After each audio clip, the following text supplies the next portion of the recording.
சர்வ வல்லமையுள்ள பிதாவாகிய தேவனுடைய நாமத்தினாலும் ஆண்டவராகிய இயேசு கிறிஸ்துவின் நாமத்தினாலும் உங்கள் அனைவருக்கும் கிருபையும் சமாதானமும் உண்டாவதாக.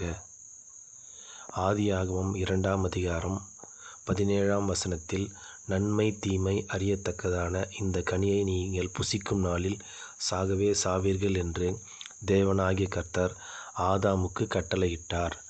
ஆதாமும் ஏவாளும் அந்த நன்மை தீமை அறியத்தக்கதான கனியை புசித்த பின்பும் மரிக்காமல் உயிரோடு தான் இருந்தார்கள். அப்படியென்றால் தேவனாகிய கர்த்தர் பொய் சொன்னாரா? இல்லை. சிலரிடத்தில் நாம் இதை கேட்போமானால் அவர்கள் சொல்லுவார்கள், அவர்களுக்கு ஆவிக்குரிய மரணம் சம்பவித்தது என்று. அப்படியென்றால் தேவன் அதை அப்படியே சொல்லியிருப்பாரே, நீங்கள் இதை புசிக்கும் நாளில் ஆவிக்குரிய விதத்தில் மரித்து போவீர்கள் என்று. அப்படி சொல்லவில்லையே. நீங்கள் புசிக்கும் நாளில் சாகவே சாவீர்கள் என்று சொன்னாரே. புசிக்கும் நாள் என்றால் அந்த நாள் என்று தானே அர்த்தம். அப்படியானால் ஆதாமுடைய ஒரு நாளா, சொன்னவருடைய ஒரு நாளா என்று நாம் பார்ப்போமானால், கர்த்தருடைய வாய் இதை சொல்லிற்று என்றால் அவருடைய ஆவி இதை சேர்க்கும் என்று சொல்லப்பட்டிருக்கிறது. 2 பேதுரு 3ஆம் அதிகாரம் 8ஆம் வசனத்தில், கர்த்தருக்கு ஒரு நாள் என்பது 1000 வருஷம், 1000 வருஷம் ஒரு நாள் அளவும் என்று சொல்லப்பட்டிருக்கிறது. அப்படியென்றால் சொன்னவருடைய ஒரு நாள் ஆகிய 1000 வருஷத்துக்குள் ஆதாம் என்கிற மனிதன் மரித்து போனான்.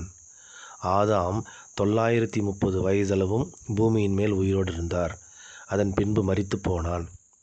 சங்கீதத்தில் ஒரு வசனம் உண்டு, எங்களுடைய ஆயுசு நாட்கள் 70 வருஷம், பலத்தின் மிகுதினால் 80 வருஷம் என்று.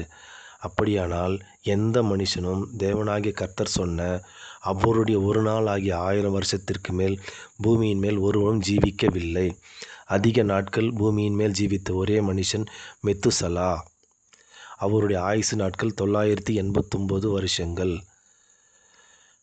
அப்போது இதிலிருந்து நாம் என்ன தெரிந்து கொள்கிறோம் என்றால், தேவன் சொன்னால் அது நடக்கவே நடக்கும் என்று.